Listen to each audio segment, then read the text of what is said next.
Hello everybody, Joe with Nautilus Filter here. We are on board a Cutwater 29 and today we are looking at installing a Nautilus filter onto the holding tank.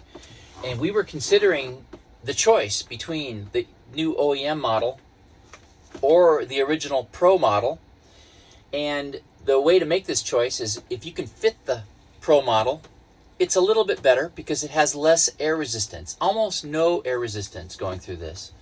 As far as this model that's long and skinny like the Dometic and Volker and Yacht Z Marine, all these other brands, this has the least air resistance of all that form factor, but it still has some air resistance. So this is the best choice if you're going to replace one of those and have to have this fit, because it does fit directly in, replaces those, even in the bracket.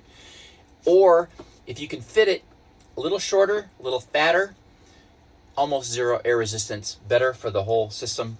They both have bypass valves, they're both refillable, they're both awesome.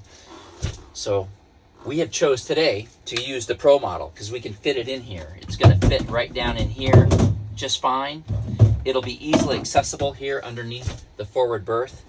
So we're going to go ahead and cut the line and install this. We're going to cut the line only in one spot because we can then separate the line and gain some extra travel.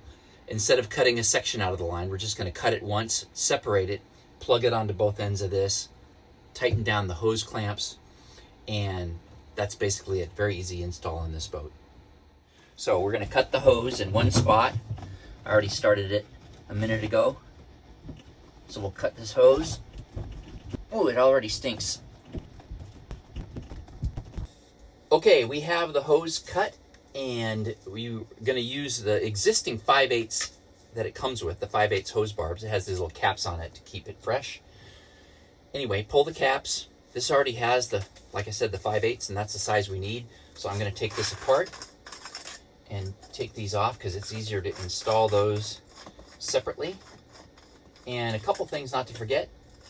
Make sure that you slip the rings over the ends of the hose before you install the hose barb, or you won't get it on there otherwise. There's one. And there's two. And then don't forget the clamps.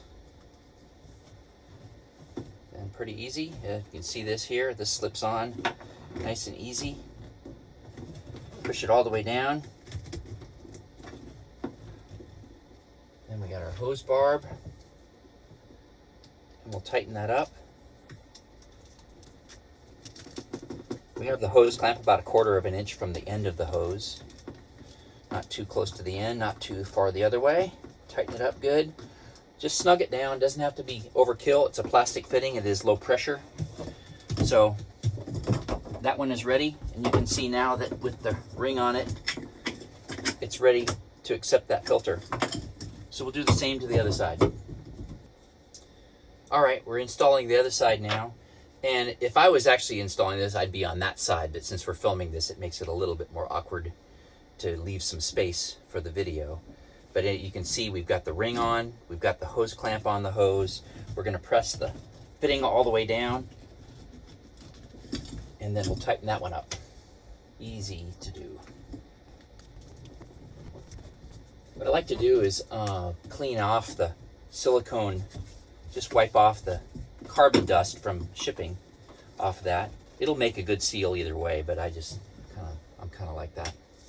So an important thing to remember, there's an arrow on each end of this. One points towards the tank and towards the vent. You have to orient the filter that way. It doesn't matter if the filter is upright or upside down or sideways or any way.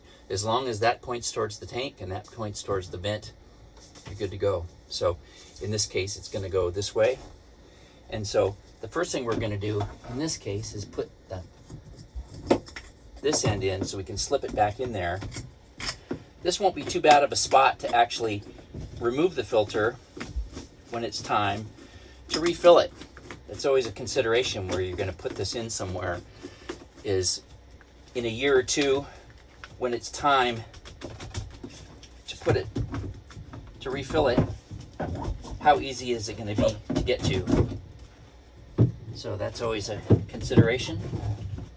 Originally, this vent hose ran behind the pump out hose here, 1.5 inches, but we're going to put it in front of it. I think it'll work better that way. It could go either way, but it's not too important to go either way, but whatever is easiest to fit the system together. So I'm going to run it on this side. So it's in. The other end's already been tightened up. And that's it. It's a good fit. The line isn't stressed. And it's going to be secure there. This will close all the way just fine. It doesn't hit it. So that's really it. We've installed it. And overall time was probably less than 10 minutes. And with a little bit of thought between that. So anyway, thank you guys for watching. And we'll look for you on the next one.